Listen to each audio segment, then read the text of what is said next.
Hello everyone, I'm Rice, and welcome to Drops of Death, a video game where you may or may not be dating a murderer. So, let's see what this... It's a visual novel with choices matter, so let's see what will come of it.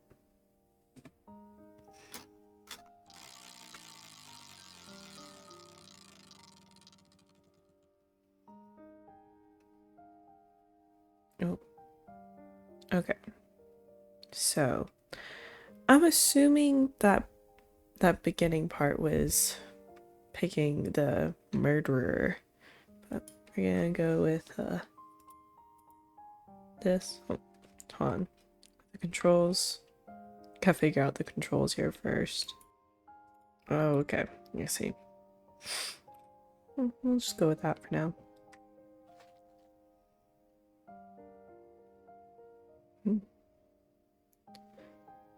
Water splashes as I get into the pool. It's a chilly night.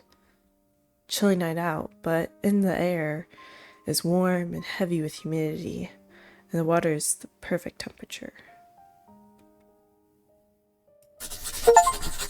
Oh, we already got evidence?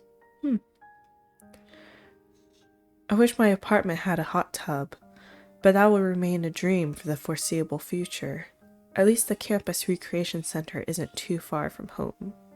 So I'm assuming we're in college. I close my eyes and float in the water. With air so warm around me, I feel like I could drift away. Right now, this is the sort of relaxation I need. Last week's midterms were awful, and I still have a migraine from the last minute crunch. I really need to start studying earlier. That's a bit of a mood. Obnoxious swimmer. People are swimming here, you know. I open my eyes. 3 girls stand in the water near me. The one in front looks annoyed, her arms crossed while the other 2 just look embarrassed. Are you talking to me? Who else would I be talking to? Am I in your way or something? Oh, I accidentally got rid of it.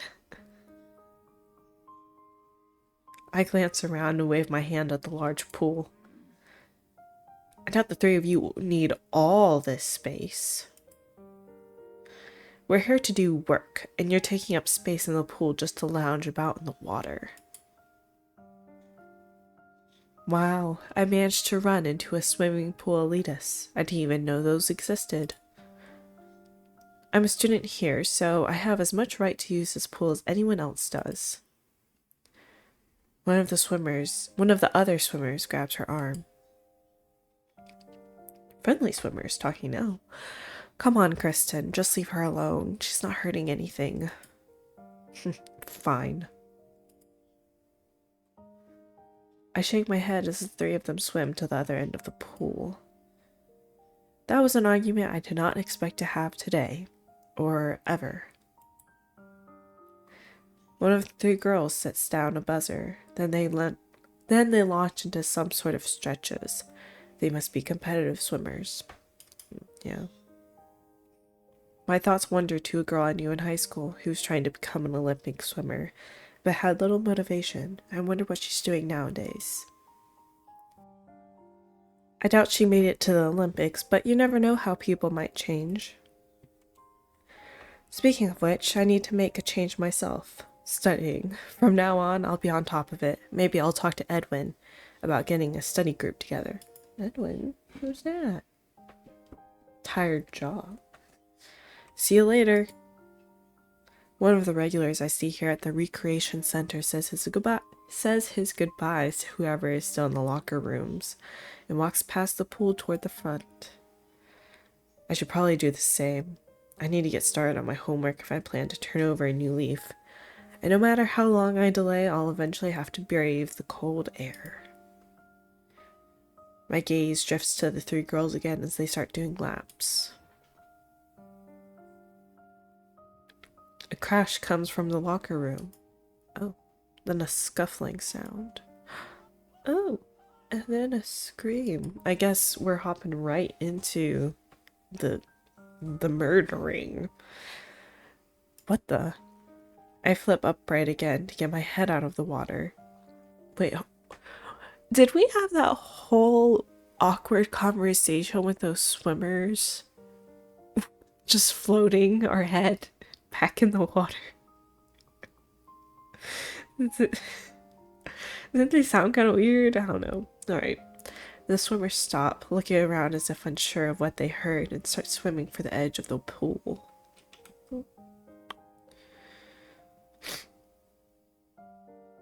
I did it again. My gosh, I keep pressing the spacebar and the dialogue goes away. I don't know why I keep doing that. What's going on? The girl who yelled at me, Kristen, gets out of the water with her fellow swimmers close behind. Someone emerges from the locker room, and I look up expecting to hear an explanation of what happened. Oh. Oh. Instead, I see a figure in a hooded coat. In their hand is a bloody knife. Oh, I like how it turned all red all of a sudden. Kristen doesn't even have time to react. The knife plunges into her stomach. The attacker rips it free with a spray of blood. What? The girl who defended me shrieks as the figure advances toward her. This is a stunt, right? Some sort of show? This can't really be happening. I feel dizzy. The world wobbles around me. Everything feels hazy and unreal. Why did I pick this night to relax in the pool? Why did I decide to stay as long as I did? Why didn't I leave when that girl picked a fight with me? The options run through my mind, all the different paths I could have taken as I watch the scene with growing horror. The third swimmer scrambles out of the pool and tries to run. Oh. Oh gosh. Oh, fight, flight, freeze. Oh. Fight? I mean, you're not gonna let him kill more people, are you? We might end up dead.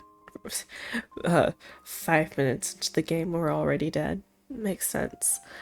I get out of the water and sprint for the attacker, getting in the way before they can reach the third swimmer. The killer's face is obscured as if they were wearing a mask. As if they're wearing a mask under the hood. The thought sends a chill through me. Although I have nothing to fight back with, I have the disadvantage of surprise. I grab the killer's wrist in an attempt to disarm them. More evidence? We grapple at the edge of the pool, and I realize I'm not strong enough to make them drop the knife. They manage to cut me on my arm, but I persist with the fight. Yet my efforts have knocked them off balance thanks to the advantage of surprise. I push against them with all my strength.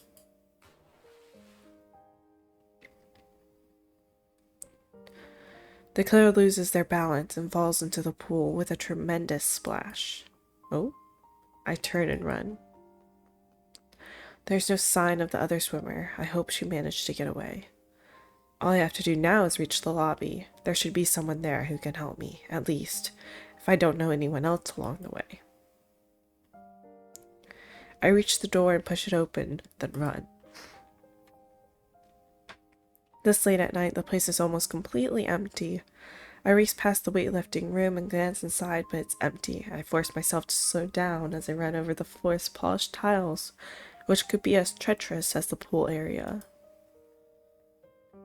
Large windows alongside me show it's snowing outside. Don't tell me I have to run out there like this. Like what? Did I miss something? It'll be just my luck to escape a killer with a knife only to die from exposure as I run through the snow soaking wet. Oh. The thought brings a hysterical giggle to my lips, and I bite it back. I force myself to keep running. I'll take my chances with the snow if I have to, and pray I run into someone along the way. This hallway seems longer than it ever did before. I used to appreciate that our campus had such a nice big recreation center. Not anymore. Behind me, the door opens and heavy footsteps follow. My heart leaps into my throat. Oh gosh. The footsteps sound like they're going faster than I am. I quicken my pace to an all-out run. You weren't doing that before? Someone must still be here. But can they even help me? Will they even try? If I can make it to the front desk, I should have a chance. Someone should be on the duty there at all times. Then again, should be doesn't always equal is. They could step out on a break without leaving anyone to watch the desk. Oh? I round the corner and nearly trip. As I grab the wall to steady myself, I glimpse movement in the corner of my eye. The figure is gaining on me.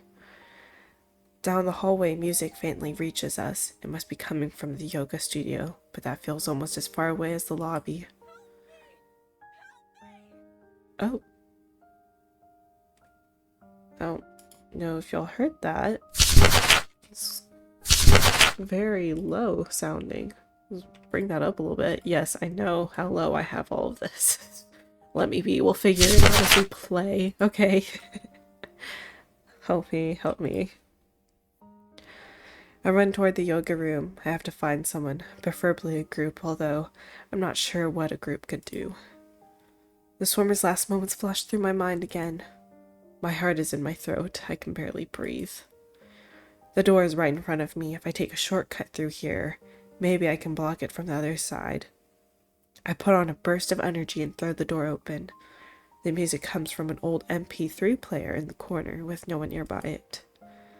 I scan the room for anything I can use. My gaze lands on a basket of thin yoga mats wrapped in the corner. I lunge for it and slip one of the mats between the door handles. Interesting. I make it just in time. The door strains as the killer pounds on it. Just imagine this person, we might just fall in love with this person. That might be how this story goes. We don't know yet, but it might. It's holding for now, but I don't intend to wait around to find out how long the mat will hold up. Just 2 more hallways to go before I reach the lobby. Is that not the lobby right there? Where that door and the water jug is? Am I missing something? Must be missing something. At last, I wrench open the sliding door that leads into the lobby. Help! Someone help, please! The guy at the front desk jumps and peers up at me. Worried student. What's wrong? There. My exhaustion starts to overtake my adrenaline at last. Everything blurs as I stare at him. I can barely catch my breath, and my legs ache from running all this way. It doesn't feel real, but I know the killer is still back there. And the third swimmer. There's still a chance for her. That gives me the jolt I need. At the pool, someone they killed. Killed? Call for help. He's already reaching for the phone, and the sight fills me with so much relief. I sag and clutch the edge of the lobby desk for support. Might be another survivor. Not sure. Lost track of her. When I hear the sound of someone picking up the other end, nothing has ever sounded more beautiful. Oh. Day 1, Monday. Ooh. So we only have a certain amount of days to solve this.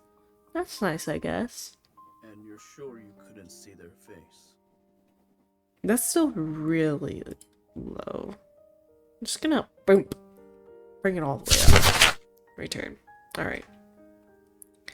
Is there a way I could make you... No. Are you sure you couldn't see their face?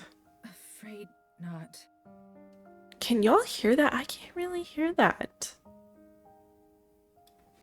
They were wearing a trench coat with the hood up. I couldn't make out anything else. That's about all we got from the security footage as well. It's still kind of low, but oh well.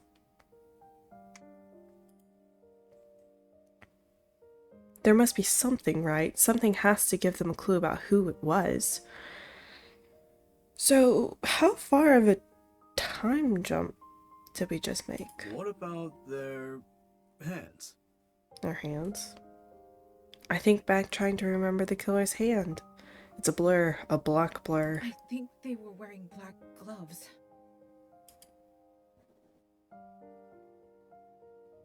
No offense, my guy, but you look rather young to be a detective. And that sounded really cliche, but you do. The detective makes a note of that. It must be disappointing that the killer was wearing gloves, but he shows no reaction to the news. Maybe that was in the security footage too. Did you know any of the victims? No. I think they were... No, I think they were competitive swimmers. Did you talk to them that night? Just briefly. Oh? What about? Oh, flashback.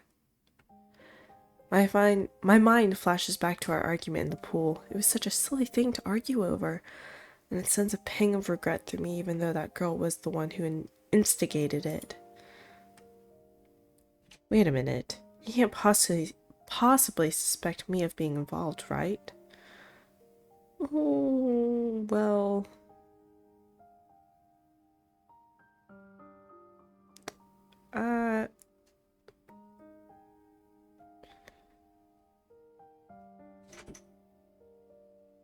Tell the truth, like, man, I know that the choices matter in this game, so we should tell the truth. No, I have to tell the truth. Even if it makes me look suspicious, lying about it would be worse. I have nothing to hide. That is true. Lying about things like that would make it worse. We had an argument. One of the girls wanted me to get out of the pool since I was just relaxing the water, and I refused. Is everything alright? No. What happened? Her friends talked her down and they went to the other side of the pool. I see. He makes a note of that. What about this man? Do you know him?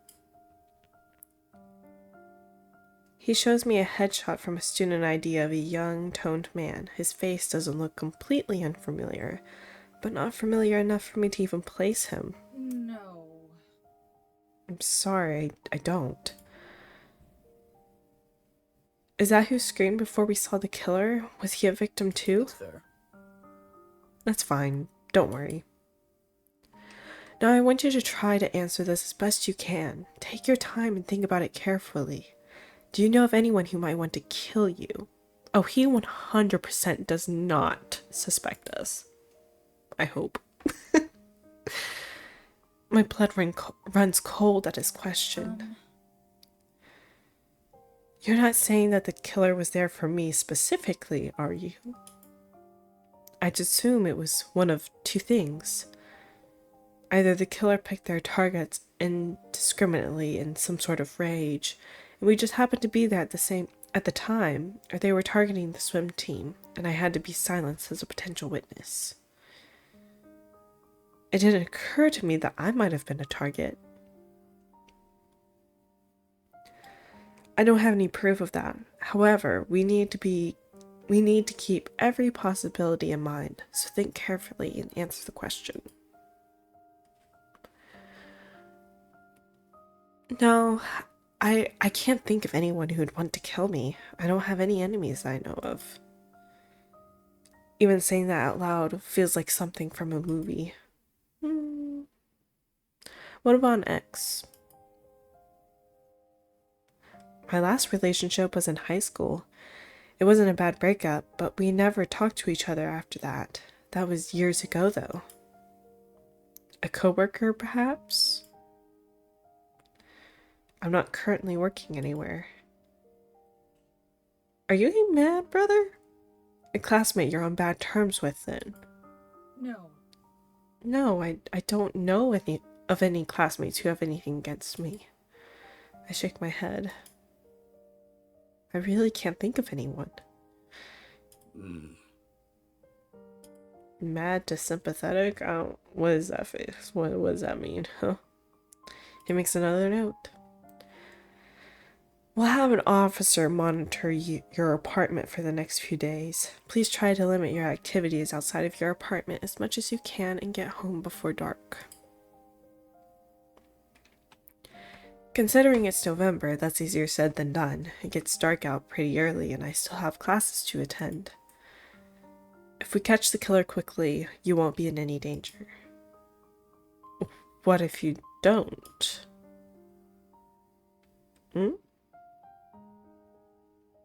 Let's hope it doesn't come to that. He stands up. Oh. If you remember anything else, please call. Thank you. Thank you. Even though she already said that, I'll say it for her. Thank you. He escorts me into the lobby. By the way, what was your name again? Hello? Detective Singh? Is that how you pronounce that name? Huh, pause? I'm Googling how to pronounce this name. Okay, I'm pretty sure I pronounced that right. Singh. That's a fun name. Detective Singh. Thank you for your help, Detective Singh. He looks around. Where is Kim? I intended to introduce you to him next. Kim? A psychologist. Talking to him might help after what you've been through. Yeah, I'm feeling fine right now, but I have a feeling there will come a point when everything crashes in on me. At least I'm wearing my own clothes again. The police were able to get my things from the locker room for me so that I could change before the interrogation. Wait, oh my gosh, I wish so badly I could go back on this dialogue. I feel like I just read, or I processed that all wrong. This whole situation.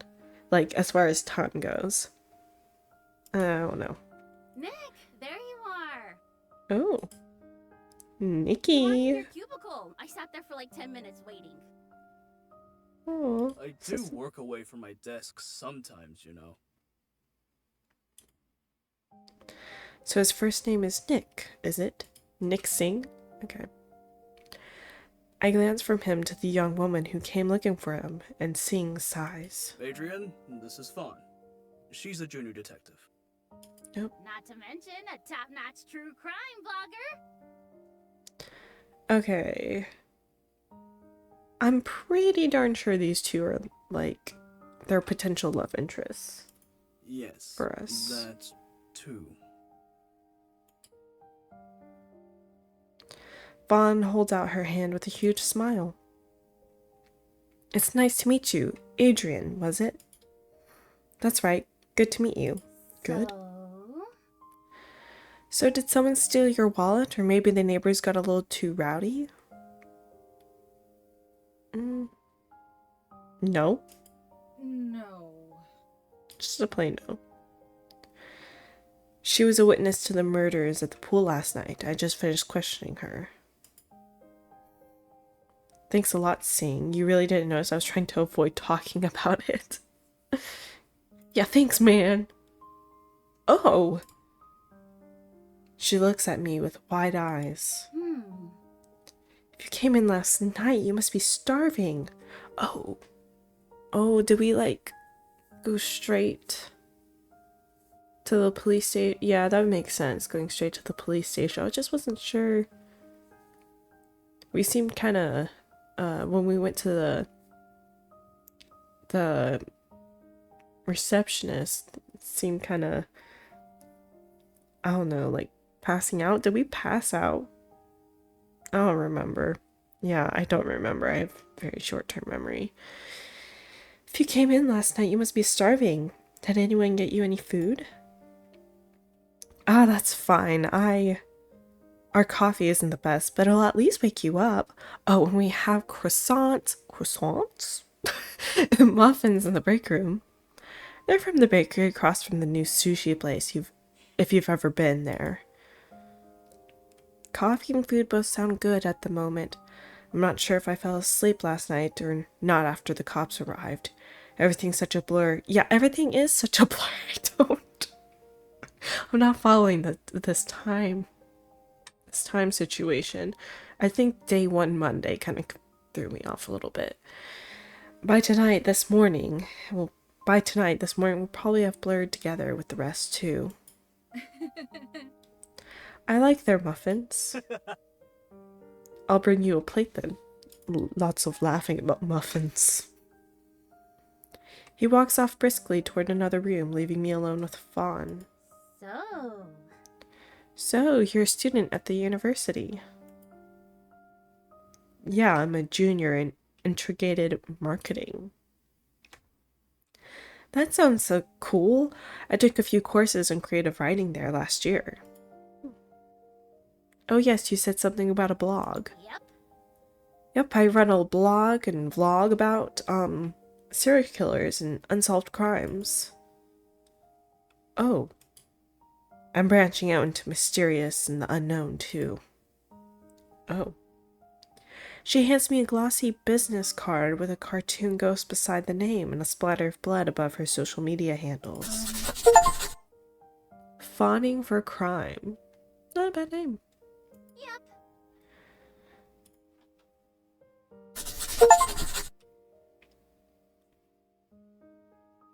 Okay. Detective Singh returns, then carrying a small plate and a cup of coffee. The smell of the coffee reaches me the moment he enters the lobby. As he gets closer, I see the plate contains a muffin, bagel, and cream cheese. It's a lot more than I typically have for breakfast, but I can't say I'm not grateful. I accept the plate and sit down on the lobby bench. If you don't mind, I'd like to say a few more things while you eat. I nod and spread the cream cheese on the bagel. What kind of bagel? Just a plain bagel? Blueberry bagel? Chocolate chip bagel? Everything bagel? What kind of bagel? Biting into it, it tastes like the most delicious bagel I've ever eaten. I must have been hungrier than I thought. As you know, I'm a homicide detective. I'm the lead detective on this case, so I'll help make sure you're safe at your apartment. Thanks, my guy. Thanks. I definitely did not realize at all that you were the homicide detective on this case. Can't figure out what time it is in the game, but definitely didn't know that part. That's all sarcasm, by the way. He's a bit young for a homicide detective, isn't he? I literally said that earlier. I don't know how old you have to be to become a detective, but I always pictured homicide detectives as grizzled, hardened veterans. This is only my 3rd year on the force, but this isn't my first homicide case. Oh. Now, Nick, you can't compare a case like this with that last one. True, the last homicide case I worked on was a jealous ex-boyfriend. Easy enough to track him down and catch him. This one, however... 4 murders in one night by a solo culprit in a public building. It's unheard of in these parts. So let me get this straight. You two might potentially be the serial killer with this dialogue? Okay. Is this a serial killer? A serial killer. Am I saying that word right? Am I saying serial or serial? Oh gosh.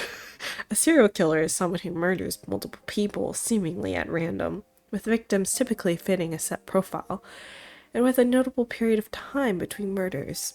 We need more evidence before declaring a case to be such. Right now, I'd be more concerned about the potential that this is a spree killer. He must notice my blank look, because he lifts his hand and shakes his head. I apologize. Apologies. I'm sure the precise terminology doesn't matter as much if you aren't in the business. Don't be stupid. Don't put it like that, Nick. You're saying you're in the business makes it sound more like you're an assassin than a homicide detective. Okay, Fawn. He ignores her and continues speaking to me. Regardless of what profile best fits this criminal, it is best to be cautious. After all, even if this was an isolated incident, the culprit might see you as a loose end. Right. We'll find them, don't worry. Oh, there you are. a stylish young man. There you are. Ah, Dr. Kim. I was Oh. about to go looking for you. This is Adrian. It's a pleasure to meet you, Adrian. Oh. I'm Kim Tae-young, our resident psychologist. My bad. I skipped over you, Detective Singh. Hi. If you feel stressed or anxious, I'd be happy to arrange a time to meet with you. On the other hand, you don't have to. I'll get paid either way. Well, I wasn't worried about your pay. No offense. But also, you're kind of scaring me. Kidding. I was about to say that's kind of unprofessional. After everything we just witnessed, my guy. Just, okay. He clears his throat and adopts a more serious tone. You might feel okay now, but grief and stress can sneak up on you, especially in cases like this. Trauma has a funny way of showing itself. I highly recommend an appointment. Perhaps sometime tomorrow? If you don't like talking, I can just prattle on. Prattle on about what? Sure. I can't tell when he's being serious and when he isn't. Then again, maybe that's a good thing. It might help me relax. Maybe. Or anxious. Let's see, any time after 4 should be fine tomorrow. Great, I'll see you then. Of course, if you have any concerns, I have a few minutes right now. No. No, not really. Well, there is the matter of my memories. Everything from last night just feels like a blur. This is natural. Don't worry, that's normal. Nick, how many bullets did you fire at that domestic dispute call last month? What? Our brains are hardwired to protect ourselves. When cops are in the line of fire, sometimes they recall things in perfect detail, and other times they completely mix up events. Not necessarily. It's not uncommon for someone to recall shooting 2 bullets, but have 5 missing from their gun. My gosh, I can't get the words out. You can't use me as an example when that was over a month ago. Also, the answer is 1. I fired 1 warning shot exactly as I wrote in my case report. Sure. Anyway, my point is that our brains will try to protect us from traumatizing moments. Or memories. Whatever. I'll keep that in mind. See you tomorrow then. Oh. Will you be heading home now, Adrian? I don't think that's how that works. I thought about it, but I'm not sure I want to be alone for that long. I think I'll go to class instead. Try to keep my mind occupied. That's fair. Probably for the best. What happens now? Will this be on the news? What happens now? We'll investigate the crime scene and look into potential suspects. For your part, all you need to do is stay safe and let us know if you remember anything. I'm not entirely sure. Right now, we haven't found any other witnesses, although we're still asking around.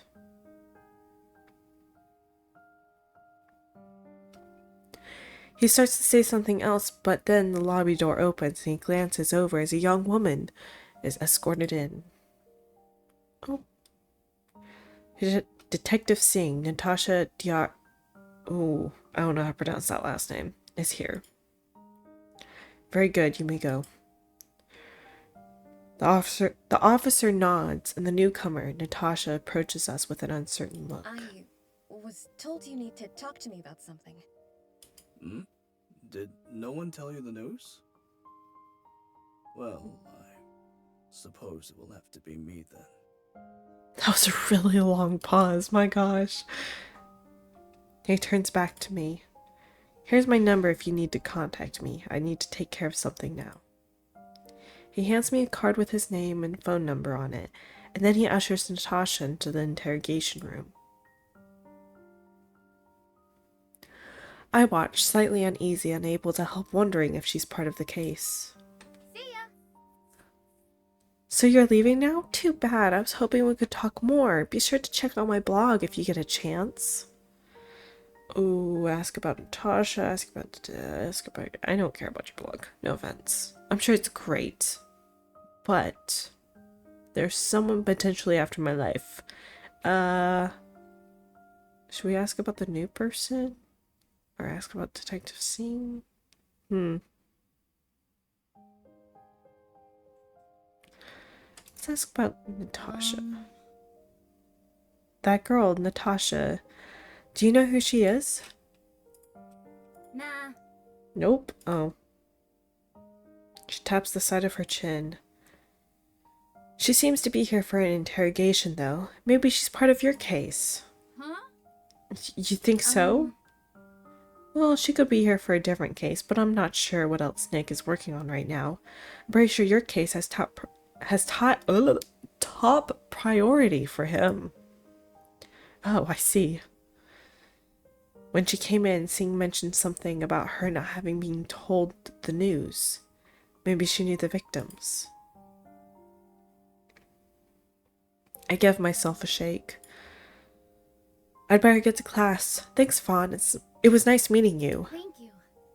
Thanks. See you around the station sometime, and check out my blog if it catches your interest. Bye. I'll keep it in mind. I don't know if I have the heart to read a blog about true crime stories after what happened last night, but I have to admit I'm intrigued. Low-key, between Kim and Fawn, kind of insensitive to the situation that just happened. See ya.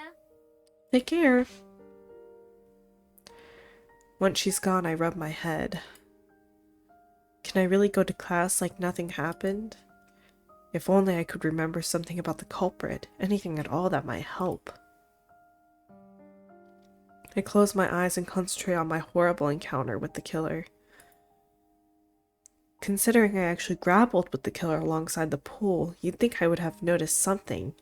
Yet it's all a blur in my mind. We were so close, but I can barely remember anything besides the adrenaline I felt in that moment. Not gonna lie, Loki needs some water. Holy cow. My throat's so dry. A pang of regret runs through me when I think about the swimmer who ran away while I fought the killer. According to the police, she was caught and killed like the others. Oh. So, like, did we not help save anyone? Lost in thought, the sound of the interrogation room door opening makes me jump. Have a good day. If you think of anything that might be useful, no matter how... Oh my gosh, oh no, I don't know how to pronounce that word. No matter how innocuous? I don't know. It seems, please call. I will. I straighten up as the girl called Natasha returns to the lobby. Seems like her interrogation was a lot shorter than mine. Our gazes meet and I freeze. I feel like I should say something, but what? Hey there. What? Did you know the victims? Nice weather, huh? Here for questioning. Yeah, sure. Here for questioning? Natasha glances over her shoulder at the interrogation room and then back at me. Oh. Oh. Yeah, I guess that was pretty obvious. Like we have something in common then. I mean, that's why I'm here too. Natasha frowns at me and tilts her head. Oh. Must be the witness. From the incident last night. Yes. I used to practice with those girls. Yeah, I was worried that you... I wonder if she's the person that said goodbye to the other person in the locker room. Maybe? Oh. I'm so sorry. I should be leaving. She walks behind me and I let out a long breath. That was awkward and now I really need to get going too. Where are we going? Oh my gosh. Class. Before we continue on, I do want to look at this evidence stuff. Okay. I was wearing this swim cap when the attack happened at the university pool. Interesting. Fawn's business card she gave me when we first met. It's to help promote. The ghost's kind of cute. That is pretty cute, but...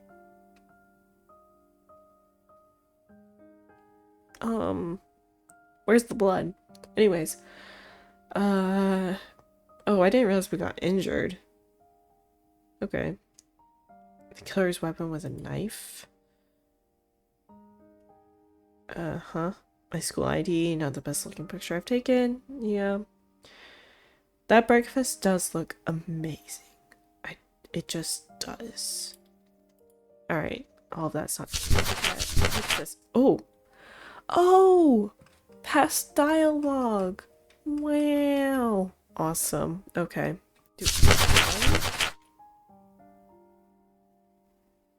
Cool. Like it. Nice. She walks behind me and let out a long breath. Oh, okay. We're in class now. Wouldn't you want, like, I get not wanting to go home maybe after something like that, but wouldn't you want to maybe go home just to, like, clean up? I don't know. I don't know. I would think one would not want to be in old clothes or anything like that. Want to kind of distance yourself from the night or something. Staying focused on the professor's lecture on the marketing funnel proves to be impossible. The consequences of being up all night are finally hitting me. Yeah. Oh. Next to me, my friend Edwin has no trouble typing notes on his laptop the entire time. Of course, he wasn't running for his life last night. Probably. I checked my phone for the time. It's only been 10 minutes. 10 minutes! I can feel every second drip by. Every second. See, this is why you maybe should have gone home and gone to class late. I don't know. The actual murders must have been over within half a minute, yet it feels like that part lasted forever. Every second replays in my mind. The scream from the locker room. That was a rather... I don't know how it sounds for y'all because, you know, recording, but in my earbud that sounded very distant. The hooded figure. Ooh.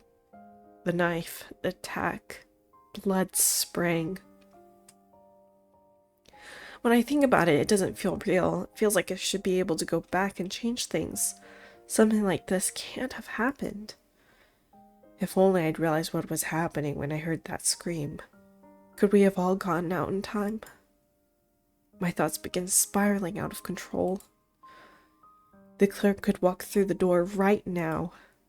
Would I react? Would I be paralyzed and watch that whole situation happen all over again? Why didn't you talk to the psychologist?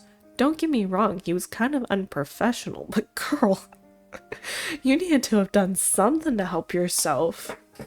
Like, take a shower, talk to someone. Oh, goodness.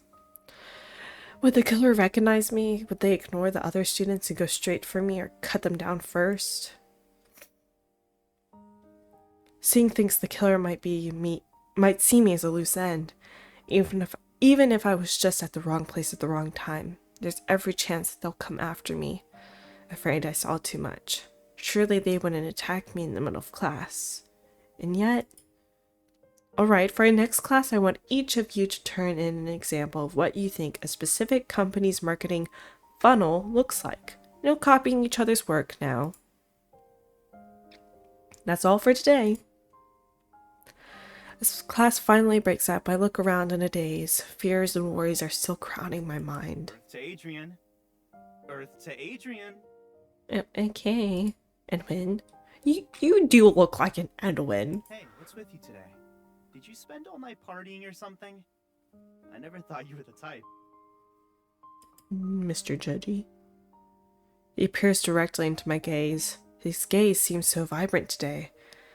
I can't help but feel like my own gaze must be the exact opposite. Hey, is everything okay?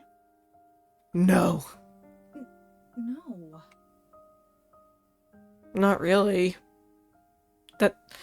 What? What happened? How do I tell people I witnessed a murder and was nearly killed?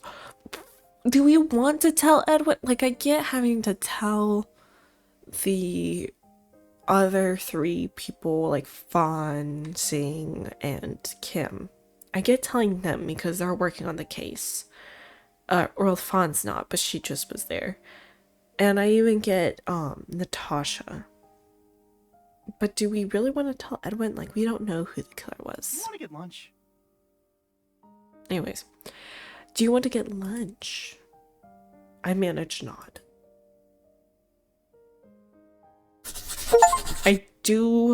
I have to admit, I do really like this guy's outfit.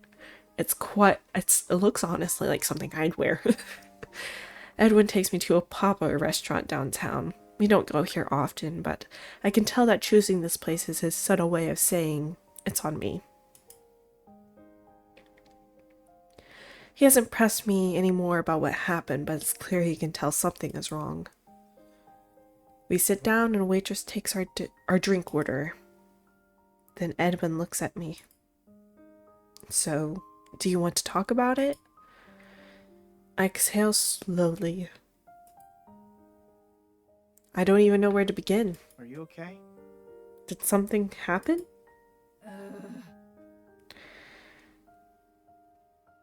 We kind of have similar facial things. Just, he has like bright eyes, bright hair, and obviously we don't. But I don't know, like our faces, our nose, everything else, pretty matchy. I like that necklace too. Anyways, that's one way of putting it. Last night I went to the rec center and spent some time relaxing in the pool, and there was a fight in the locker room or something. Someone came out with a knife. Wait, what? Yeah, my guy. The swimmers who were there with me, they got stabbed, killed. I made it to the lobby and called the cops. Spent the night in the police station. Edwin stares at me, his mouth open in shock. You what? This isn't some sort of joke, is it? I shake my head. Seriously? I wouldn't joke about something like this. He grabs one of the rolls and tears it. When I asked if something was wrong, I thought you'd say your dog had died or there was a family emergency or something like that. Not this.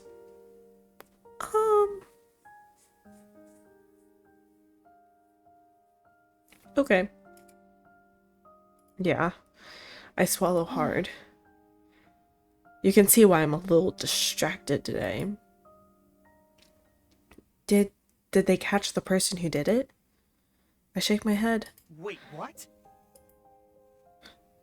Is that your favorite sentence? Wait, what? What? The killer must have left through another entrance. The police are looking for clues, but there isn't a lot to go on. Huh? But you were there. You saw them. To be honest, I couldn't make out much about them. They were wearing a coat with the hood up and they had gloves on. I can't even say for sure if it was a man or a woman. I shiver at the memory. Edwin looks away. I'm sorry. I'm sorry, I didn't mean to bring up bad memories. It's fine. While the rest of the restaurant is lively, our table falls silent. I look out the window. Outside, the snow from last night still lingers on bushes and street lamps. Everything looks so fresh and beautiful, yet now I can't help but imagine that white snow stained red from blood.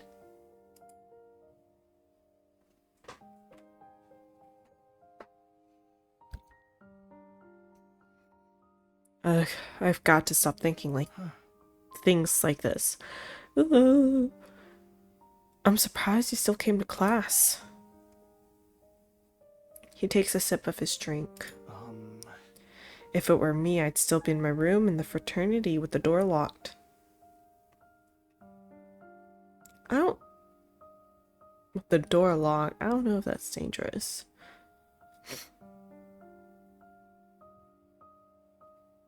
Oh, that's just as dangerous. Okay, well. I'm really overthinking these dialogues choices. Which one? Which one? Do. Just as dangerous. That's just as dangerous. You mean because the killer could go after you and find a way inside the room and then you'd be all alone? Well, I meant because being left alone with your thoughts after something like that can be just as dangerous as a knife. But thank you for that lovely thought. I'm sorry. Looks like I've got another sleepless night waiting for me. Will you be safe at your apartment? I should be. The police will be monitoring the area for at least the next week. A week? Do you think it'll take that long to find the killer? Who knows? I wish there was more I could do to help. He sets down his drink and fixes me with a serious look. Oh, so serious. You don't really know what you're going through right now. Oh, I don't really know what you're going through right now.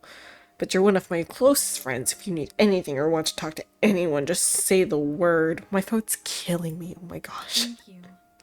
Thank you. How about it? And if there's anything I can do to help you feel safe, if you want me to stay over for a couple nights or want to crash at the fraternity for a while. Huh? Is that even allowed? No, but that's exactly why it's the place. But that's exactly why it's the last place the killer would look. I think Detective Singh would have a thing or two to say about that. Thanks, Edwin. I think I'll be fine for now, but I really appreciate it. Anytime. I go back to staring out the window as I enjoy my drink. Everywhere I look, people are going about their daily business. They bustle into restaurants to get out of the cold or grab lunch. Some carry bags, probably filled with Christmas presents. Ooh, Natasha! Hello! Then I spot someone familiar on the sidewalk.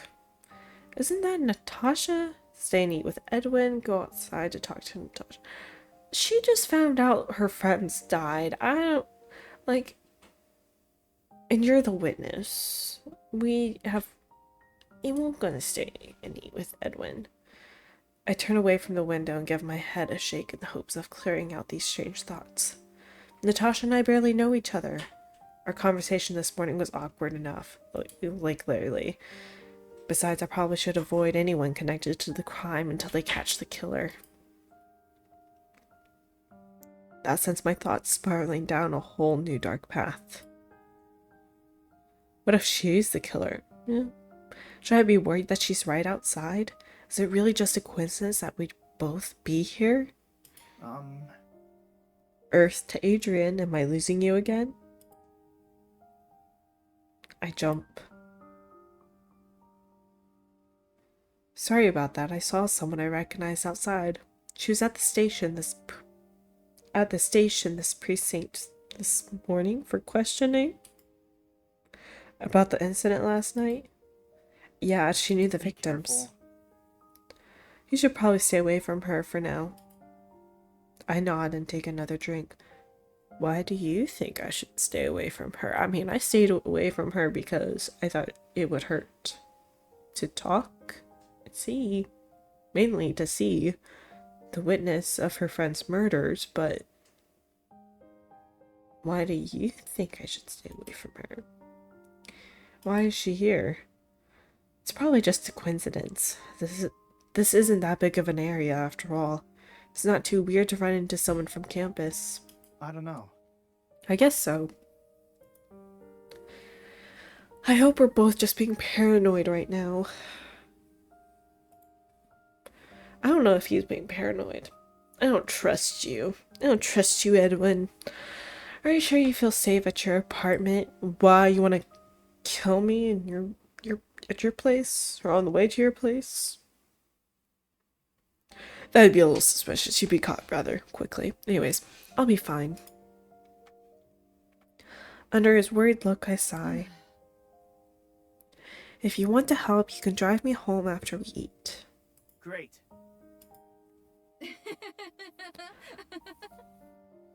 Just don't get so caught up worrying about me that you forget about the assignment.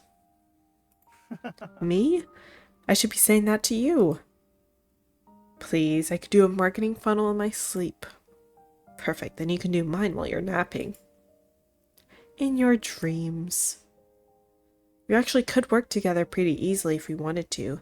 Restaurants probably use pretty similar marketing strategies. If we did one on a generic restaurant and then changed the names and a few details, I bet no one would ever know. Sneaky. How about it? What do you say? I called dibs on this place. A few minutes later, we've each worked out a marketing funnel and our food has arrived. Easy as pie. And much more boring. Maybe you'll get a job at a place that wants to differentiate their marketing plan. If I do, it won't be around here. I'm not sure what I was expecting when I came here, but it wasn't this. I nod. Edwin comes from out of state since his father is an alum. Alum. I moved here from a few cities away, but even I can agree that this isn't exactly the most happening town around. At least there's always something happening on campus. Oh. That's saying it lightly. Something. Yeah, something. My mind flashes back to the... Oh, are we about to get another flashback? My mind flashes back to the pool and I drag my thoughts away from that, with difficulty forcing myself to keep talking. Surely your fraternity has stuff going on. Stuff, that's a good word for it.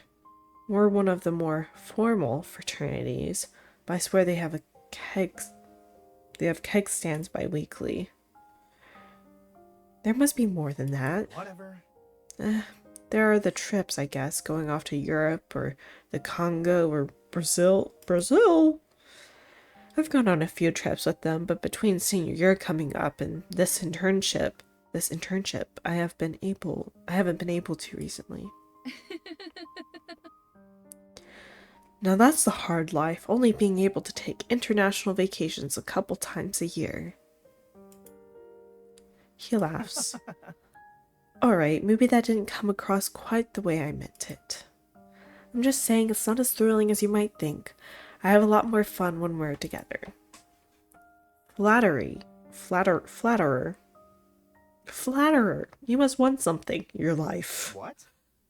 I'm serious. We should hang out more often. I mean, maybe if I'd been with you last night, I would have caught up to you sooner and killed you. He trails off and I look away. How's the internship going? It's the most forced way to change the subject I can think of, but Edwin doesn't comment on it. He takes a bite of his salad and considers the question. A salad? What kind? It's fine.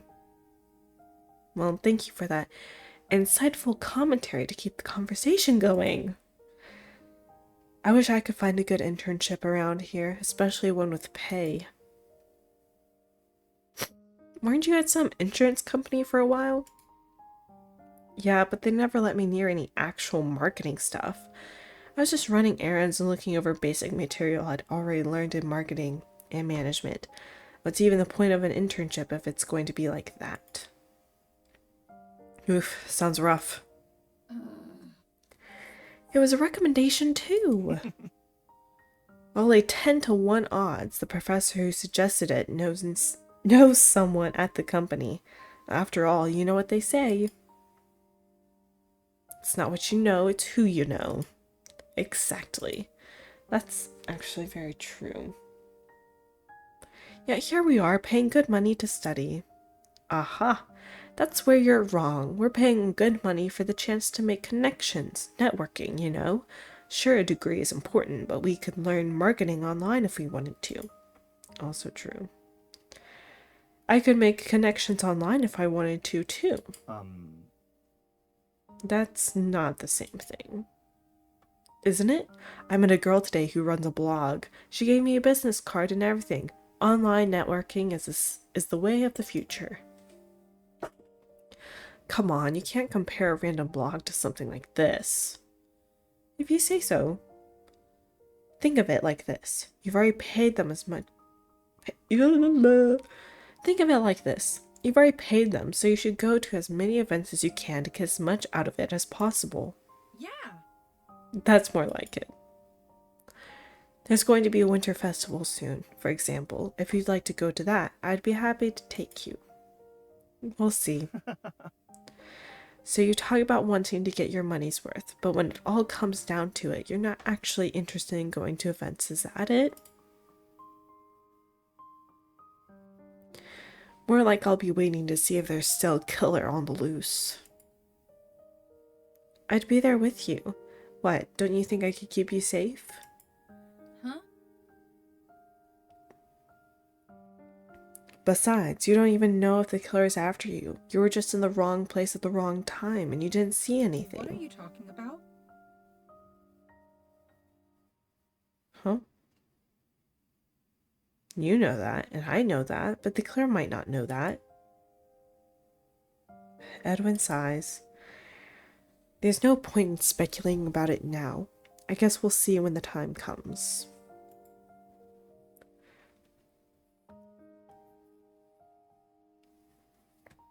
The waitress brings our bill to the table and Edwin pays.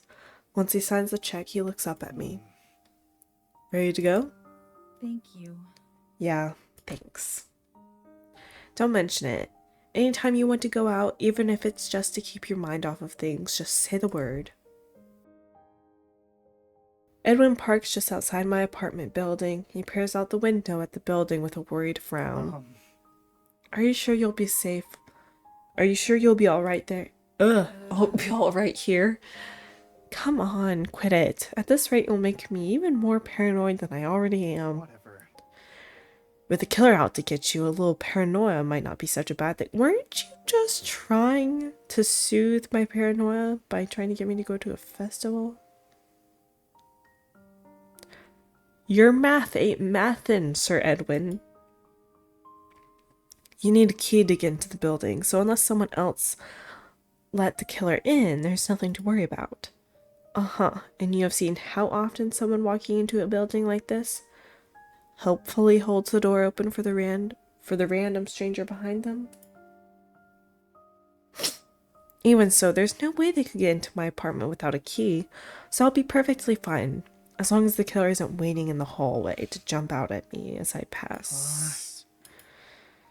He rubs his forehead. I can't believe this is happening. Look, I'll wait out here just in case. Wave to me once you get into your apartment so I know you made it in, alright?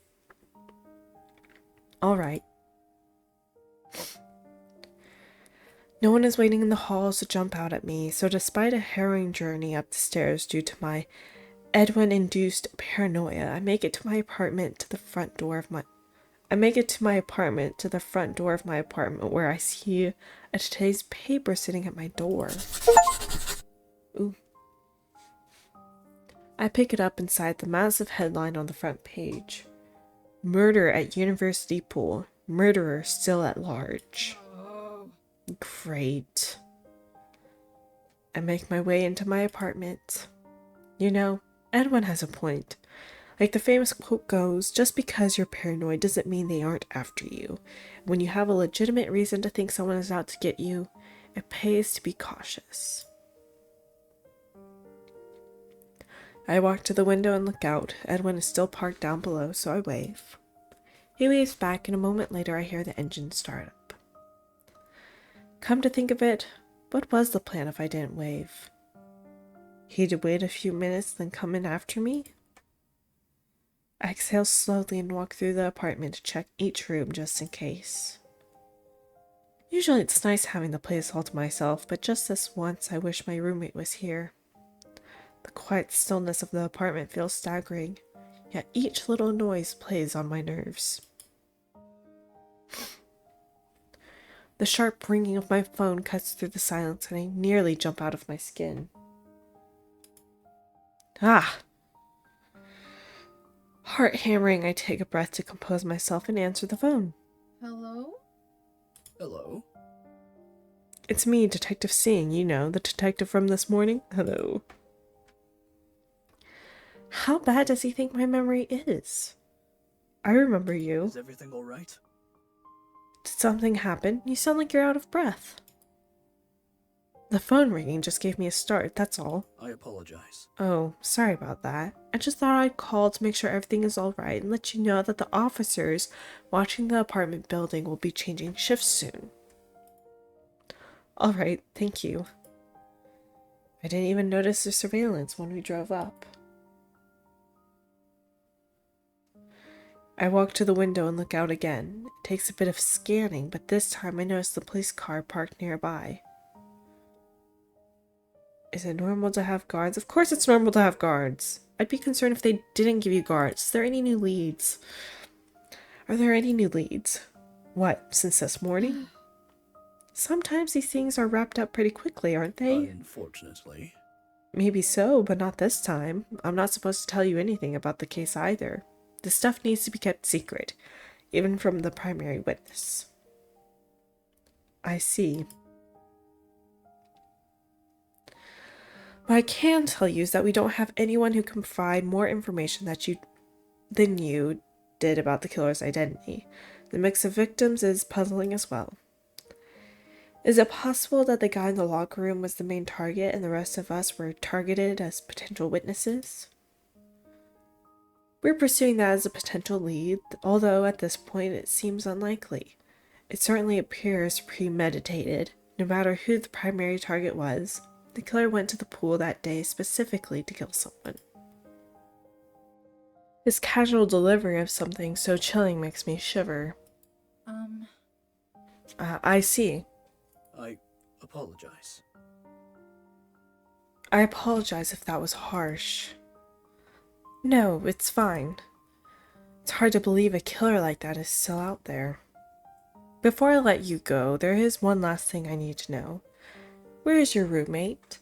The officers monitoring your place should be given a description of your roommate so they'll know who to look for and not raise an alarm. No. She doesn't stay here much, to be honest. She's graduating this semester, so she only takes a couple of classes. She has short red hair and drives a black car, but I doubt she'll be back any time this week. This week? I see. I'll pass along that description regardless. Now, I think that about covers it, unless there's something else you need. No, but thank you again for all the help. Talk to you soon. I'm just doing my job. Try to get some sleep tonight. You're in good hands. Thank you. Thank you. I hang up the phone and let out a long breath. If nothing else, at least Singh's call reassured me that I'm safe in my own apartment. Exhausted from a day of worrying, I collapse onto the couch. Here's hoping they catch the killer soon.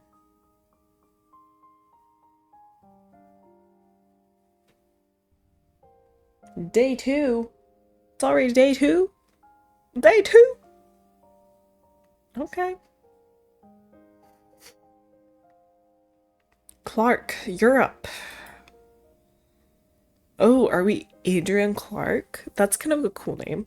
I can barely focus as our classmate. Oh, I should have read it first. We're not Clark. Never mind.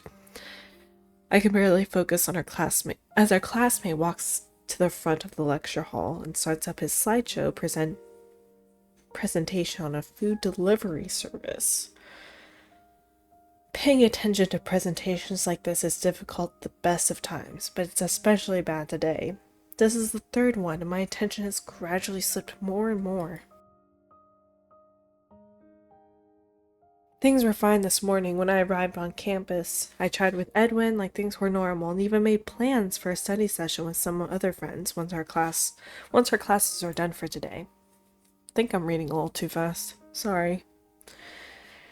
Everything was starting to feel normal, but now it's hitting me all over again. Every time I start to relax, it strikes me that it's so wrong to go back to my normal routine, worrying about grades and presentations when there's a killer on the loose, and the victims will never sit in class ever again. I nearly lost my life. How can I pay attention to marketing presentations? Part of me feels like nothing should ever feel the same. From time to time, Edwin glances over at me in concern. I tap my pencil against my desk. and try to silently run through the presentation I'll be giving soon enough. And that's how they might leverage these tactics to target new audiences in the future without losing their established base. Everyone claps and I belatedly join in. Riley, you're next. Riley? Who are you? Riley walks to the front and I manage to drag my thoughts back to the present. Riley has been our friend for 2 years now. I owe it to him to pay attention, even though I know this will be hard to watch. He's nice, but he's terrible at public speaking of any kind. Marketing is only his minor, but that still means he needs to take these classes and do these presentations. Whatever he intends to use his computer science degree for, he probably should just hire someone to handle the marketing end of things for him because, well, I'd like to talk about, first rule of public speaking, never say, He shuffles through his notes and nearly drops them. Oh. As if abruptly realizing his slideshow isn't on the screen yet, he picks up the remote and nearly drops that as well before he finally manages to bring up a slide with a bare bones list of points. He finally begins his presentation, but his voice barely rises above a murr as he rambles on. This definitely isn't your area of expertise, Riley. Still, I managed to stay focused on the painful ordeal for his sake and clap politely once he's done. Adrian. Alright, I can do this. I just need to stay focused. I walk to the front of the lecture hall and pace while waiting for my presentation to load. This only has to be 5 minutes long, so it shouldn't be too bad. I know my stuff too. The lecture hall is crowded with students. Some are looking at me, some are playing with their phones, and some have their faces hidden behind their laptops. At least 2 look like they're sleeping instead of paying attention to anything. A perfectly normal scene. Just like the pool was, right up until it happened. The world spins around me. My head pounds, a wave of nausea rolls over me. Maybe I should sit down. Adrian, are you ready? I feel like I'm going to be sick. If you're not feeling well, you can give the presentation while sitting down. Sitting down? How about not at all? Can we do not at all? Thanks. I grab a chair and sit down, then let out a slow breath. Edwin and Riley are both watching me with concern. Sitting helps, and as much as I don't think I could stand now if I tried, I put my head in one hand and focus on breathing. At this rate, at least Riley won't have the most embarrassing presentation here. Aww. A hysterical giggle threatens to escape me, and I bite it back with difficulty. Adrian, is everything all right? How can you ask that? Nothing will ever be all right again. The killer could walk in right now. I force away the thought and wet my lips. Okay. My slideshow's up on the screen, and I know what I'm supposed to say. I wet my lips again and force myself to speak. This marketing strategy is one commonly used by restaurants. I barely know if I get the words out in the right order. I almost feel as though I'm a parrot repeating words someone else wrote. I mechanically deliver my presentational blur until at last I reach the end. Thank you. Our classmates applaud and I stand up on wobbly legs. When I get back to my desk, I ignore Edwin's worried look and gather up all of my things instead. I don't think I can sit through the rest of the presentations. Outside the class, you can just leave like that? Like, don't get me wrong, I totally want to leave too, but like, you can just leave like that? No repercussions?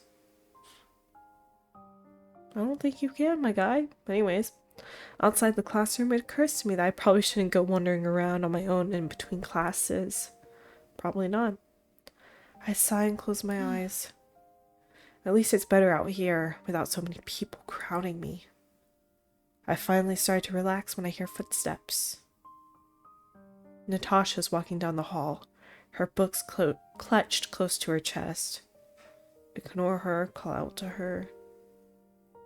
Let's call out to her, why not? Natasha!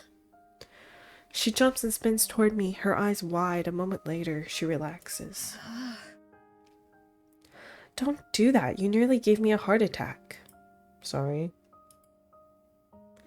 I'd probably freak out if I heard a voice out of nowhere right now, too. She's probably on edge like I am. Are you on your way to class? She nods. Well, she wasn't a witness. Well, I guess since her team was targeted, she could be a potential victim. But I thought I'd get here a little early. Yeah. My class is in there. I nod toward the classroom door beside me. I wasn't feeling well, so I had to step out. Natasha glances away. I've had trouble focusing since they told me what happened too. I wonder if I should take a few days off from classes, but I think that might only make matters worse. That's what I'm afraid of too. It feels like the atmosphere between us has eased somewhat. Bonding over our shared distress in the aftermath of a murder isn't the most ideal way of getting to know someone, but it's a relief to be able to speak with someone who actually knows what this is like. I had a presentation to give today, but as soon as I got out to the front of the room, I felt like I was going to be sick. Then when I got out here, I didn't feel like I should go too far on my own. Yeah. Going to a study group for the first time in my life today, just because I didn't want to be alone. A study session in the library? Oh? Yeah, why? I'm meeting with a study group today too. Maybe I'll see you there. Could be, yeah. Suddenly my phone rings. The sudden sound startles me and I grab it. The phone number is one I recognize right away. The number seeing told me to contact if I remembered anything. Did they catch the killer? Sorry, I need to take this. Natasha shakes her head. I'll see you around. I should be getting to class anyway. Take care of yourself. Thank you. Thanks, you too. She continues on down the hallway and I watch her go for a moment before I return my attention to the phone. I answer. Hello? Hello? Hello? Hello, Adrian. This is Detective Singh. Yes, I recognize the number. Have you made progress in the case? That's what I'm hoping you'll tell me. What? Huh? Listen to me carefully.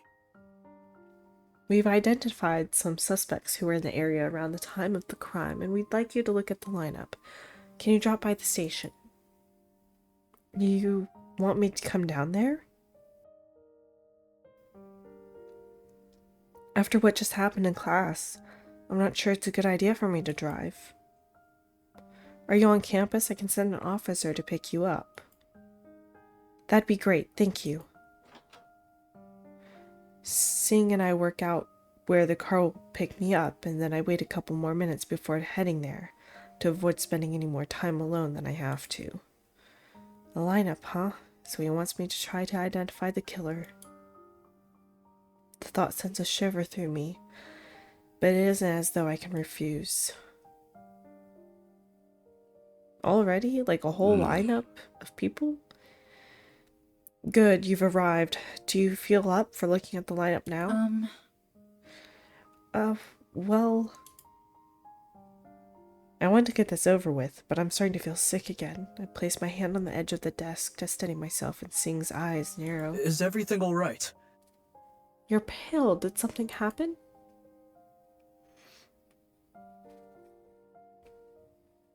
I'm just not feeling well today, that's all. I nearly passed out during class. Every time I think I'm okay, I remember what happened, and... Do you think eating something would help? Some crackers, perhaps? Or a soda? I'd prefer for you to be fully alert while looking at the lineup. Crackers might help. Why are we laughing right now? No offense, honey, but why are you laughing right now? He nods and leaves. While I wait, I sit down and clasp my hands together. Seeing wanting me alert just makes me even more anxious about the lineup.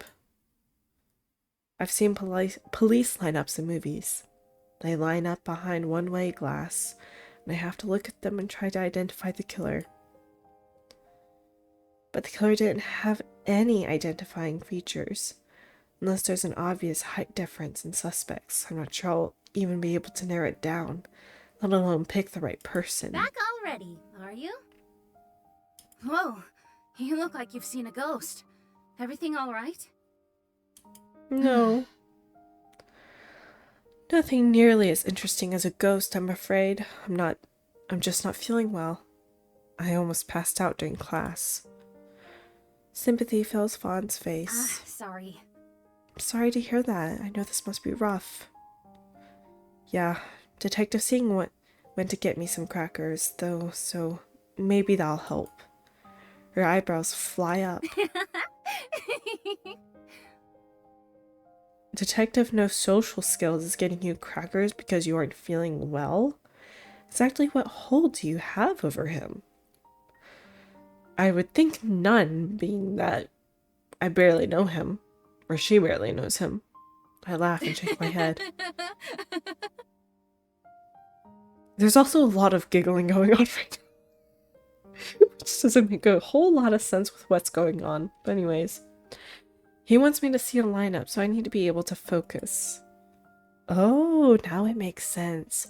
For a moment there, I thought he'd done something accommodating without being prompted first. Glad to hear I'm the hot topic of discussion today. Singh re-enters the lobby with a dry comment and presses a pack of crackers into my hand while he frowns at the junior detective. Be honest, you wouldn't have thought to offer the crackers if you didn't need her mind sharp. What? That's not... He cuts himself off and looks away with a frown.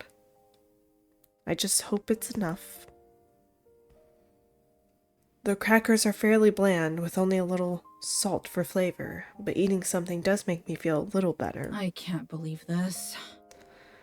I'm not confident I'll be of any use at all. Don't worry, lineups are real easy. Have you ever had to look at one? Personally?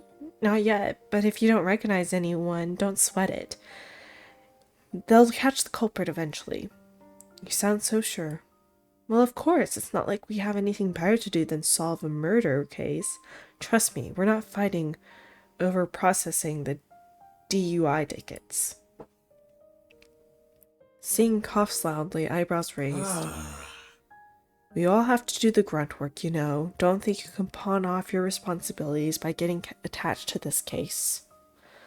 Vaughn pouts and lifts her hands in an exaggerated gesture. See ya. Back to work I go then. Adrian, are you ready to get this over with? Anxiety flutters through my stomach again, but I'm as ready as I'll ever be. Yeah, let's go.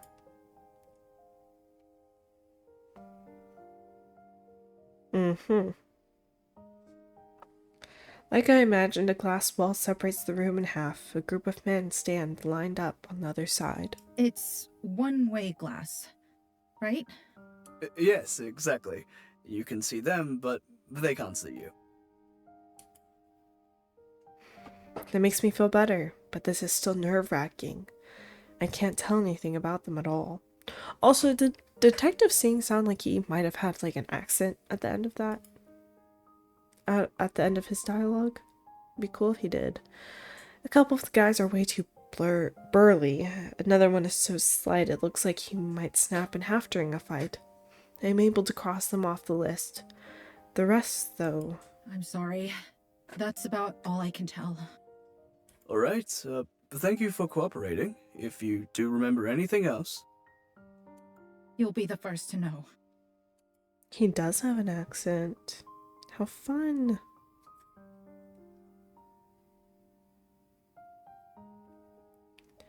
Fawn is waiting for us when we return to the lobby. So... How did it go? I glance at Singh to get his assessment, but he walks to his desk as though he assumes the question isn't for him. I shrug. Okay, I guess. If I'm honest, I don't know if it helped at all. Picking out 3 people who didn't do it doesn't exactly feel like we're narrowing things down. Are you going to be alright getting home? Do you need an escort? I'd be happy to walk you back to wherever you're going. Oh, Ah, right. Singh rejoins us, his brow furrowed. I sent someone to pick you up at campus, so you'll need a ride back. I can drive you. Interesting. Offering to drive her? Someone must be awfully important to this investigation, huh? I could handle it if you have important senior detective stuff to do. He shoots her an irritated look, but she just beams back at him. Take me home. Thank you. Thank you, Detective Singh. If it's not too much trouble, I'd appreciate the ride. Not gonna lie, dude, you being in the dark shadow right here with the smirk, it's kind of creepy, but okay. I made my decision.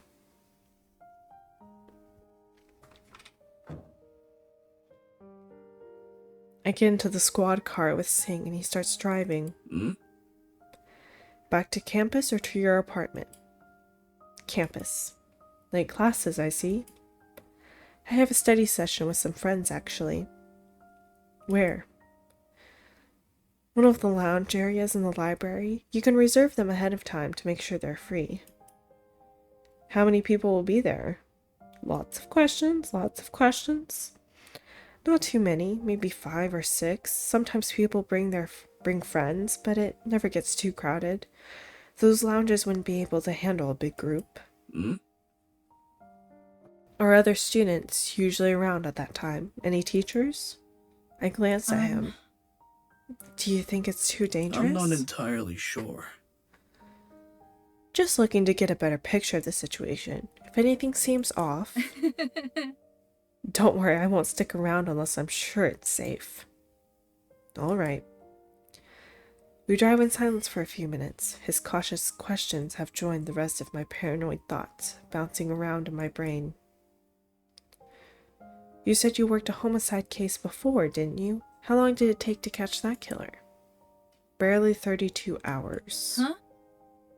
What? You caught them fast. Alright, the ex-boyfriend case. How lovely. How lovely indeed. It was a crime of passion. The victim had recently entered a relationship and her ex-boyfriend was jealous. Once we saw that as a possible motive, it was simple enough to find the connections between him and the crime scene. Finding him took longer than figuring out who did it. I see. That's what makes this case so frustrating. We have no leads on the killer's identity, and the motive remains unclear as well. I turn away to look out the window. Maybe that was a bad thing to talk about. Now instead of paranoia, it's the apparent hopelessness of the situation that's bouncing around my skull.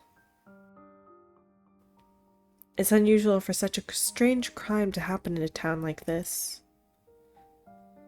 I know what you mean. It doesn't feel like the sort of thing that could happen around here. I watch the scenery pass until Singh turns down the road toward campus. He pulls up at the curb adjacent to the stone path that leads to the library. This good? Along with the weird grunting? Thank you. Have fun at your study session. Do you know what a study session is? Yeah, and I know what college students are like. Have fun. I roll my eyes and get out of the car. Great. Okay. A new character. Hello. Let's get started. New evidence. What's our evidence? Show me the evidence. The card I used to get into the local library. How is that evidence? I feel like because we're filling up this page, or are now actually on this page, did we potentially miss getting evidence? A small group has already gathered, mainly friends from our classes. There's no sign of Natasha. Either she's running late or it's a different study session she's attending. Hey, Riley, you already started chapter 8, right? Yeah, I didn't get too far, but I'll finish it. Clara, if you can take chapter 10, I'll handle 9. Got it. Adrian, are you good with working on chapter 11? Edwin's voice sounds like it's coming from far off. I blink at him slowly as I realize he asked me something about chapters. are you okay? Adrian, you good? Right, yeah, that's fine. Chapter 11, I'm on it. I open the textbook and get out my notes. My notes from the last couple of days are a disaster, but hopefully I can do better on that front now. Edwin pulls up a chair next to me. Hey. Hey! Hey! His voice is quiet, so low as to not be overheard by anyone else nearby. Are you sure you're okay with being here? I glance around, but none of the others pay us more than a quick glance. They probably assume we're either discussing the assignment or chatting about normal things. I'll be fine. Do you want to talk about it? No. Not really. Want to hear a funny story? Sure? The other day, Corey and I were sitting in the MBA lounge when Joseph walked in, grabbed a chair, and pulled it over to the corner by the bookshelf. Then he pushed up one of the ceiling tiles and pulled a packet of ramen noodles out. Ramen noodles. Why does Joseph have a stash of ramen hidden in the ceiling? That was what I was Look at thinking. me. Maybe he was afraid someone would steal it. Anyway, he just walked over to the table and started eating his ramen. We were both staring at him, and after a moment, he just said, "There's a chicken one left if you want it." Is this supposed to make me feel better? Is it working? So, did you take the chicken flavored ramen? Suspicious ramen. I want to see the suspicious ramen. Suspicious ramen. Hello? Oh dang. Did we miss stuff here too? I don't know how we would have gotten the evidence, but... So did you take the chicken flavored ramen? Nah, but now I know where to go if I'm ever starving. The idea of being trapped in the school with nothing to eat, forced to rely on the emergency ramen supply hidden behind a ceiling tile is so absurd that a smile tugs at my lips, in spite of myself. Thank you. Anytime. Feeling a little more like things are just like old times, I start reading the chapter that was assigned to me. This has been our habit for a while now. Whenever we have a large chunk of material we need to study, we divide it up between us.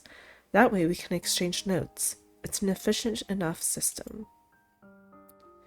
Chapter 11 is about working with influencers. It goes into detail about sponsored posts, with case studies about an athletic company that contacted influencers who run fitness accounts.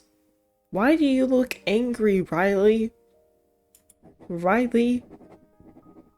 Well, I guess I'd be kind of angry too if I had to study also, but...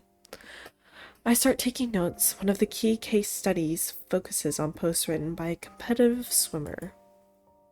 Oh, dear. Hey everyone, sorry I'm late. Here to help with our marketing homework, are you? No thanks, I'm part of Team Math today. You make it sound fun. Don't let him fool you, he hates math. I left my head at the sound of Natasha's voice. So she really was coming to this study group after all. I honestly have no idea who the murderer could be. I mean, there have been certain comments that obviously have made me uncomfortable, but overall I have no idea. Hey! But I suppose it's only like day 2, and we haven't really... I feel like we've been more so making progress about like meeting people and like seeing things, but not like the actual case or story. I thought I might be seeing you again. Glad to see you're feeling better. She sits down and opens the textbook she brought. It looks like she came with Dennis, and the two of them are going over a math assignment together. Edwin looks from me to Natasha in confusion. Do you two know each other? Oh, he doesn't know. Come to think of it, I told him about Natasha being outside the cafe, but he never looked out the window to see her himself. Now he obviously expects a fun story about how we met or something similarly harmless. I can't think of anything that would destroy the mood more than announcing that we met because we're part of the same murder investigation. I meet Edwin's curious gaze and nod toward the door. I'll be back. I need some air. I step outside. Being alone in the library makes me uneasy, but the sound of someone typing at the other end of the room reassures me. A moment later, as expected, the door opens and Edwin follows me out of the lounge. What's going on? Sorry, I thought things would get awkward if I brought it up in there. Do you remember the girl I mentioned? The one who knew the victims? Wait, don't tell me. That's her, Natasha. And she suddenly shows up at our study session? That's pretty suspicious, don't you think? Oh, what's going on with my voice? Water, ASAP, hello. What are you talking about? Suspicious. Be careful.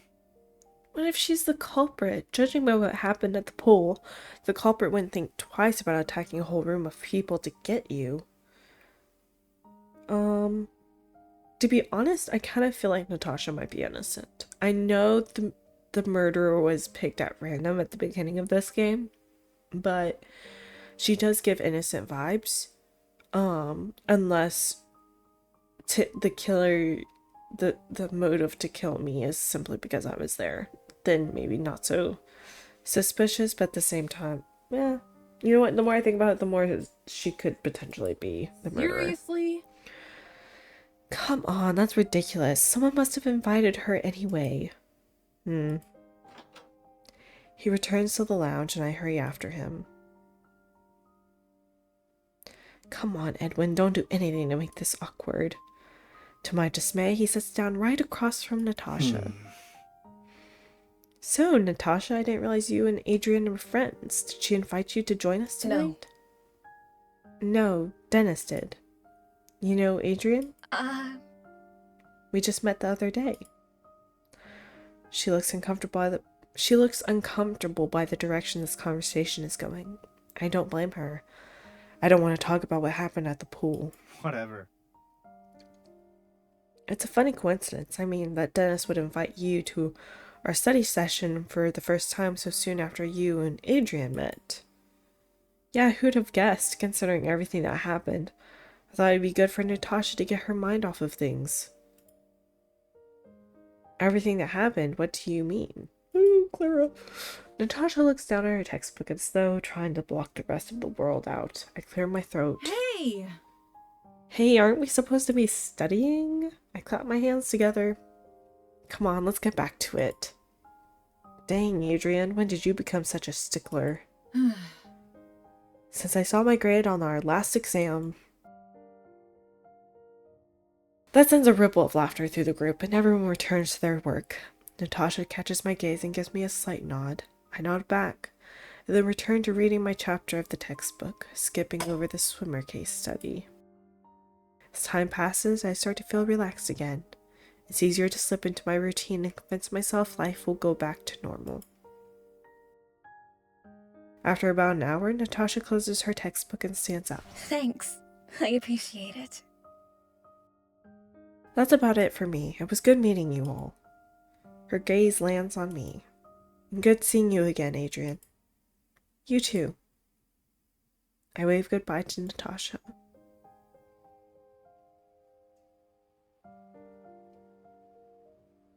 As usual, after our study sessions, I drive behind Riley toward our apartment building. He turns down the dark, unlit road I absolutely abhor, now more than ever.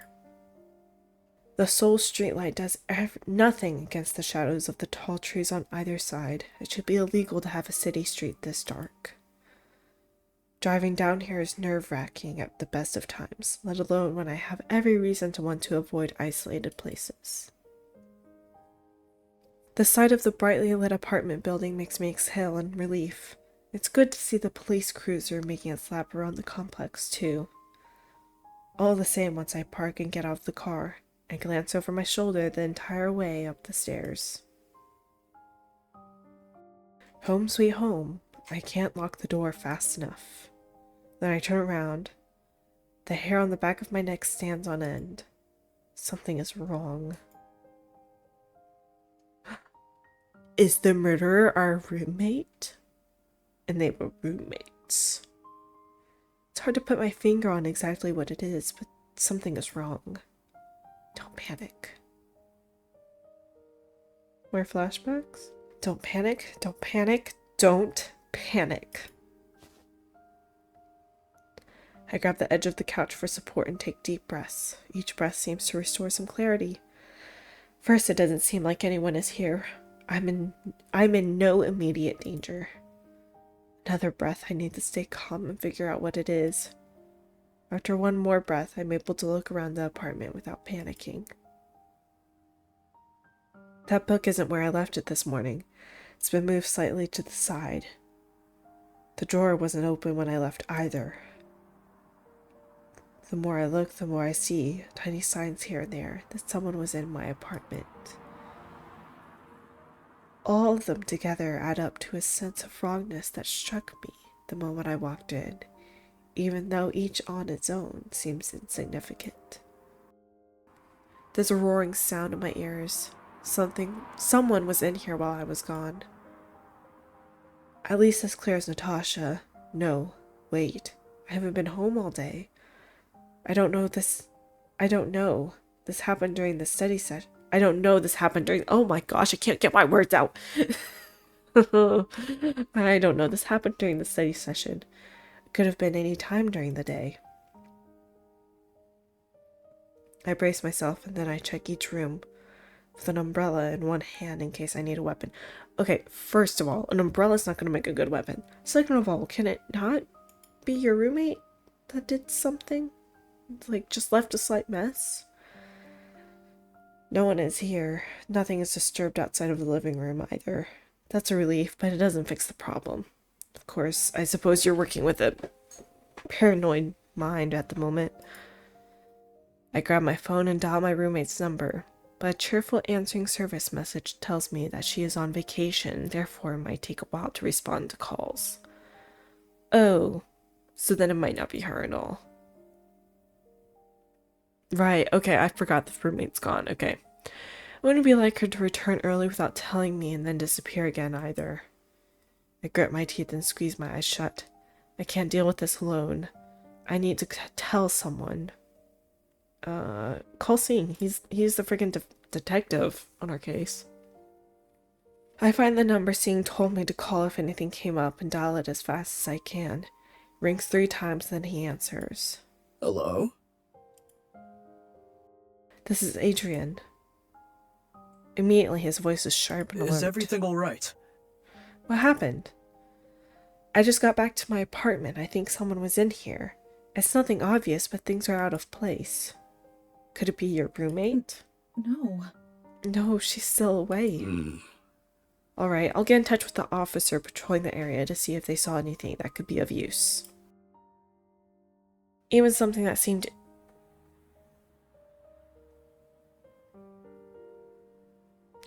I still can't pronounce that word. I'm gonna figure out how to pronounce that word later. At a later date.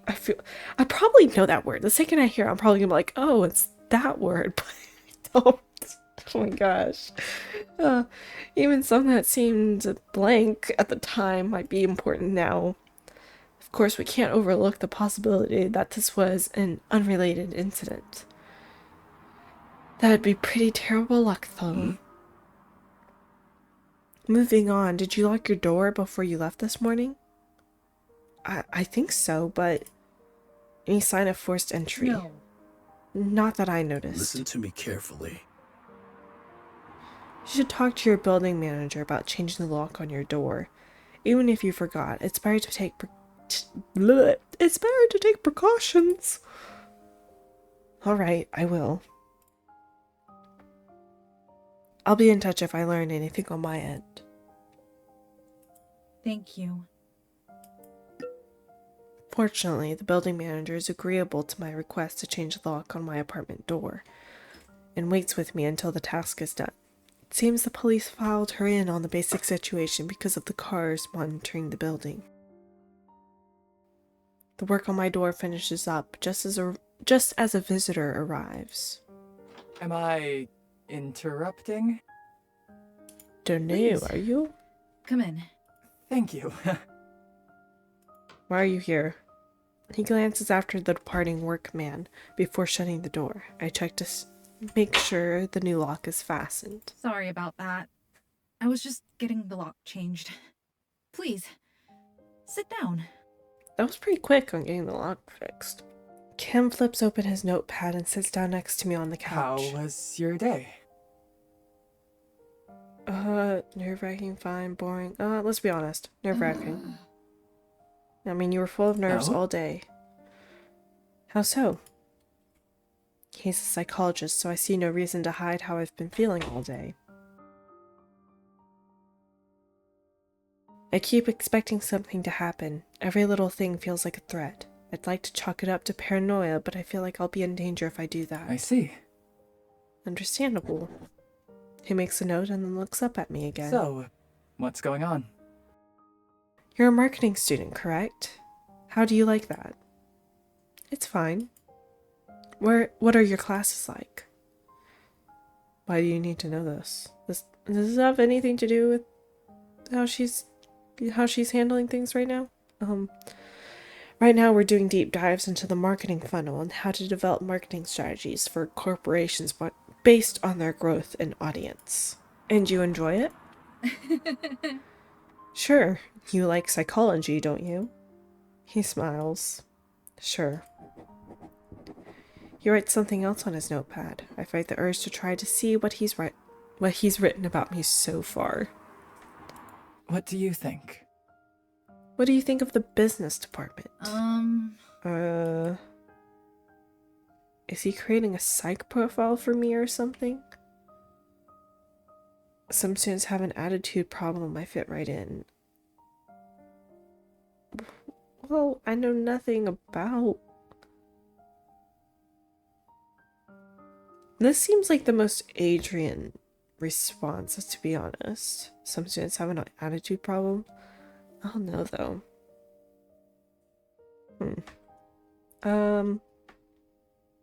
I fit right in. Let's cause some issues. Yeah, let's be a little stir the pot. You know what I'm saying? They're troublemakers? No, they're model students when it comes to class. But they act like they have to become the next billionaires by using their classmates as stepping stones. They do anything to get ahead. But not all of the students are like that. No, just the vocal ones. The ones who want you to think they'll be the next big name. I have friends there too, though. There's a lot of hardworking people. Kim nods and writes something down. How are your classes going? Well enough. Good to know. So of course the main reason I'm here is because of the incident the other night. My stomach flips. Now that the time has come, part of me wishes we could delay this conversation longer after all. When the incident occurred, how did you feel? Felt like I was dreaming, I was angry, I was terrified. I felt like I was dreaming. I felt like I was dreaming. This is natural. That's a common response to situations like this. An extreme shock can seem so unreal that the person has difficulty accepting that it's actually happening. Now I keep playing those moments over and over again in my mind. Sometimes I feel like it's all about... tongue twister moment. Sometimes I feel like it's all about to happen again. He nods and makes a note. Then what happens? Is it vivid? No. Not usually. It's more like I'm picturing what could happen. imagining it happening again in a different place to different people. A shiver runs through me. Are you having any trouble distinguishing between reality and fantasy? Sometimes I'm not sure if something's wrong or if it's just paranoia, if that's what you mean. Being aware of your paranoia is a good thing, but don't fall into the trap of ignoring genuine warning signs because you dismiss everything as paranoia. Right, that makes sense. Do you have an email address? I'd like to send you some materials I think will be able to help you. Oh, sure. I write down my email address for him and hand it over. Thank you. I think that's enough for a first session, but we should meet again soon. Is there another day this week that would work? Thursday night at this same time should be fine. Good. I'll see you then. Hopefully by then they'll have caught the killer. Perhaps. Is this your first time on a murder case? In this sense, yes. It's not my first time delving into a murderer, though.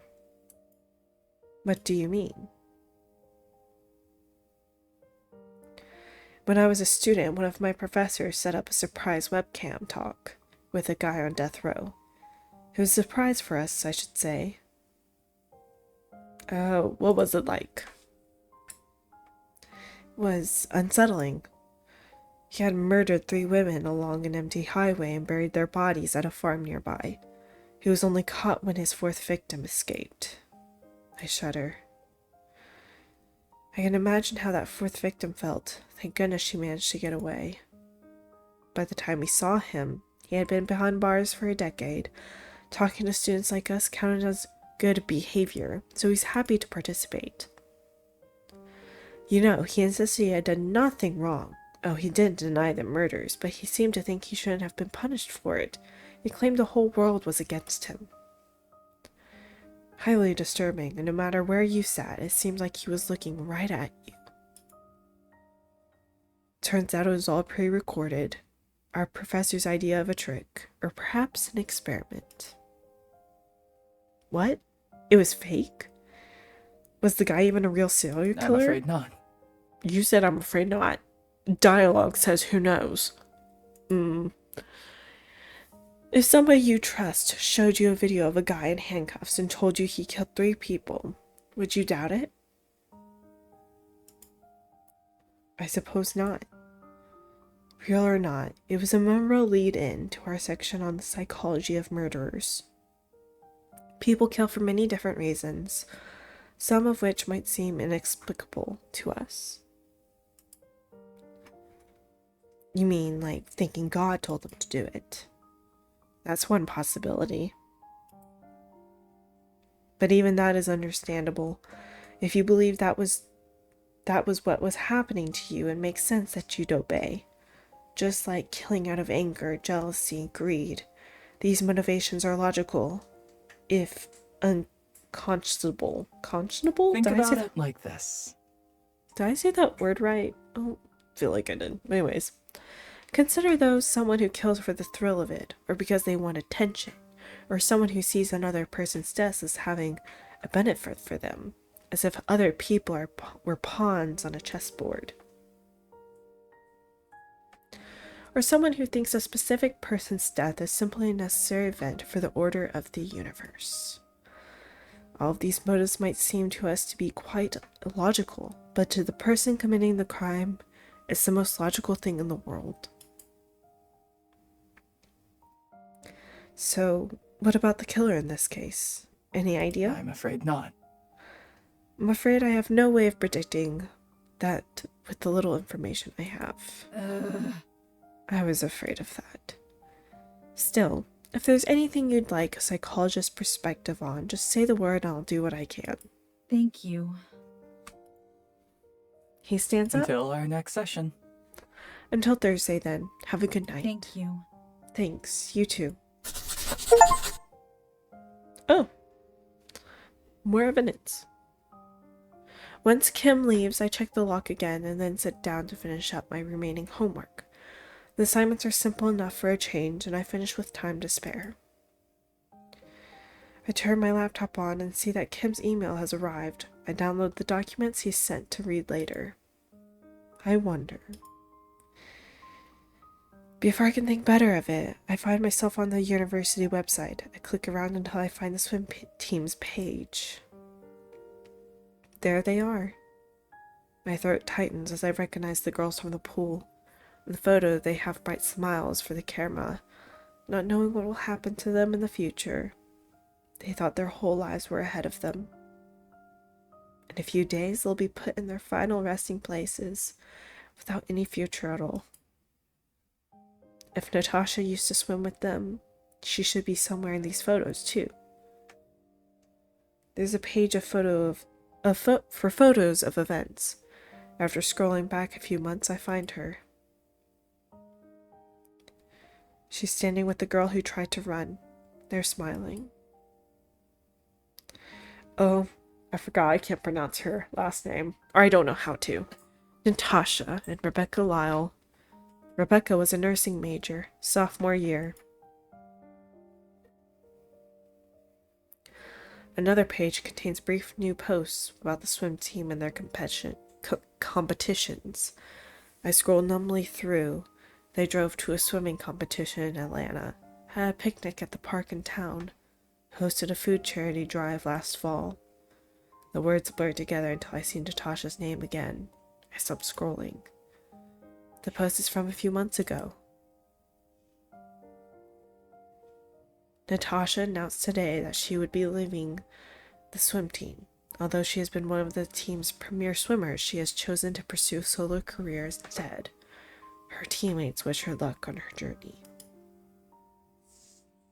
Does that mean there was bad blood between them?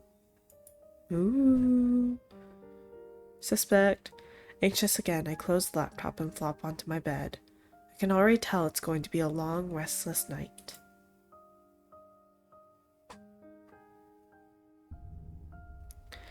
And that leaves us at day 3. Wow. It's quite long. Well, anyways, thank y'all so much for watching. I hope y'all enjoyed it, and I hope y'all look forward to the next following days of this game as I do. Anyways, it's been real. I hope y'all have a good night, a good afternoon, or a good morning. Thanks for watching, and have a God bless day. Bye-bye.